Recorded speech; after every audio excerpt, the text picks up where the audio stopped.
تازہ ترین ویڈیوز کے لیے چینل کو سبسکرائب کر کے بیل آئیکن اور آل نوٹیفیکیشن پر کلک کریں تاکہ آپ کو ملے ہر اپڈیٹ سب سے پہلے۔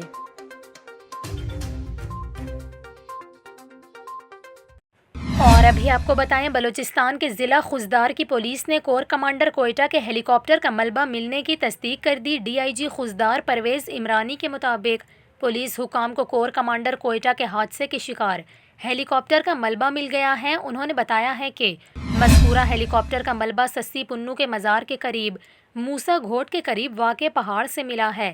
ایس ایس پی لسبیلا کے مطابق ہیلی کاپٹر مکمل طور پر تباہ ہو گیا ہے، جس کے بکھرنے والے ملبے سے 2 لاشیں مل گئی ہیں جبکہ دیگر کی تلاش جاری ہے۔